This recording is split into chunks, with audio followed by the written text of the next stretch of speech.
So they're also doing more. They're putting in smart meters in every home in the province. They're upgrading their grid to smart grids. So what that means is well, I won't get into that now, but so they're upgrading smart meters in individual homes, and they're also doing smart grid investments province-wide.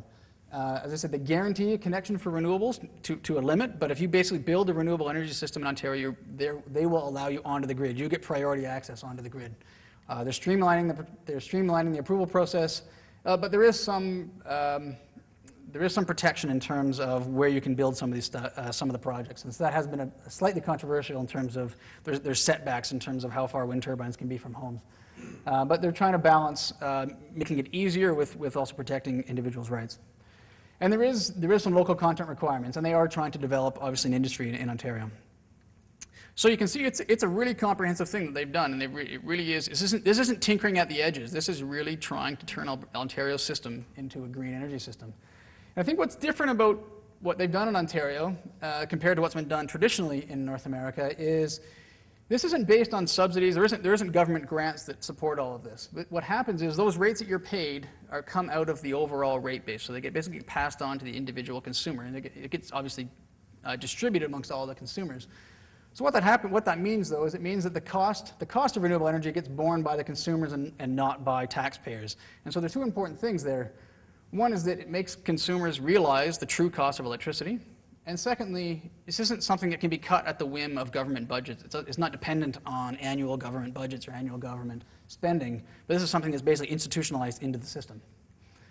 As I said, there is a focus on efficiency, and what the exciting thing about this program is there's no cap. They're actually not saying, it's open-ended at this stage in the game. They're basically saying, build as much as you can. We want to get as much of this into the ground as fast as possible. And so, as I said, this is really novel. I've never been able to say these words in Canada before. There's a lot going on in Ontario, and I said they really are taking it seriously. And I hope that kind of got that impression that this isn't tinkering around the edges. So what does that mean? The Ontario Power Authority is expecting a 1% increase on prices over the next 10 years. And so they're doing all of this, and they are expecting, it is going to cost money. This isn't free, but they're expecting about a 1% increase per year for the next 10 years. So there is a cost, but it's not something that's not going to, we're not talking about doubling and tripling the cost of electricity to do all this.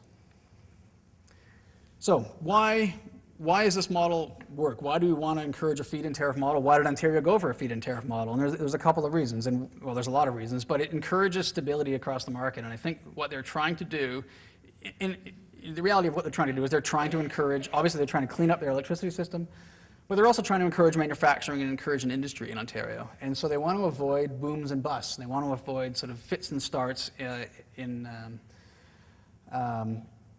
the development. And so by creating a long-term market stability, it enables, not only does it facilitate financing, it helps get banks familiar with financing these projects. They understand because the program's going to be around for a long time, but also helps manufacturers make decisions around, listen, Ontario is going to be an attractive market, so we can spend the few $1 million or the few $1 billion, as the case may be, to develop manufacturing infrastructure. And so that really, those two things together are really what Ontario was trying to, or why the feed-in tariff model was chosen in Ontario. The other exciting thing about feed-in tariffs is it unleashes broad capital. It really makes renewable energy accessible to individuals, to co-ops, to municipalities, to First Nations, as well as to large companies. And so it's not just sort of the large companies making the decisions, but it really unleashes the capital of the entire province. And so it helps projects get built faster. And in fact, in the Stern Review, which is he wrote, Sir Nicholas Stern used to work for the World Bank, and he wrote a report for the United Kingdom, for the UK government, on the economics of climate change.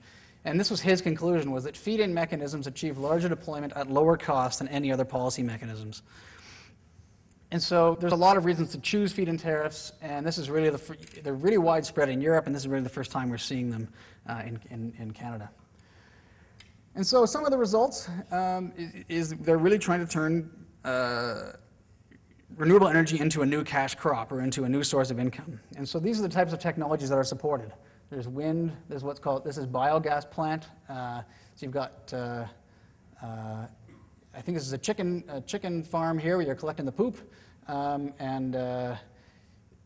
basically collecting the methane that comes off of that and then burning that. And so not only are you preventing the methane from being released into the atmosphere, but then you're using it as a resource. And so that's biogas. That's what's called biogas.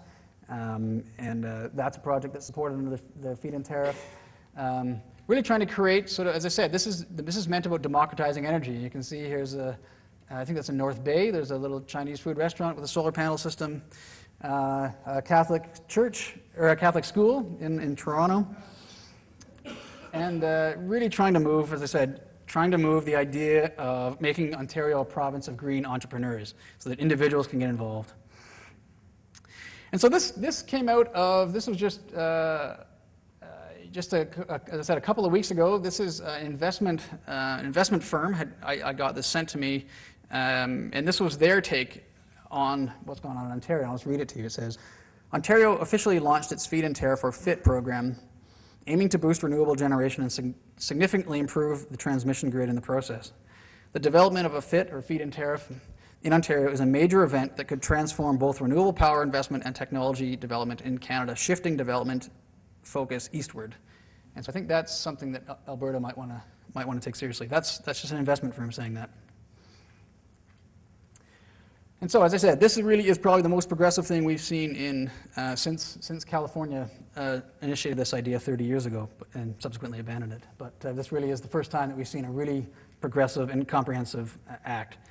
And so why did Ontario do this? What was the thinking? Obviously, they're trying to clean up their electricity system, but they're also trying to create jobs, as I said. And they're expecting about 50,000 new jobs to be a result of this legislation. Manufacturing is obviously there's something they're trying to look for, try to reinvigorate their manufacturing sector, because it's obviously suffering in Ontario. But there's a lot more to green jobs than manufacturing. You don't need a manufacturing industry to have a vibrant green industry. Installation, development. In fact, the wind industry, there's, I think, twice as many jobs in the development of wind energy projects than there is in manufacturing. And obviously, so there's installing, there's development, and then there's servicing of the plants, or servicing of the equipment once it's built. And the other thing that Ontario realized in this whole process was that they were originally planning on rebuilding those two nuclear reactors I talked a minute ago about, the Bruce B and Pickering B plants that are coming to the end of their lives. And so when they originally were thinking about how they were going to rebuild their system, they had said, well, let's rebuild those two plants. And they basically budgeted, this was the OPA's estimate, of about $3,000 per kilowatt. Now, no one's built a nuclear plant in Ontario or in Canada for 20 years or so. And so no one really knows what the actual cost of a nuclear plant is going to be. And so that's what the OPA thought when they were doing their systems plan. That was kind of the price they thought. And then there was all sorts of other people that Westinghouse was one of the bidders, and they thought it was going to be about 2/3 of what the OPA was bidding.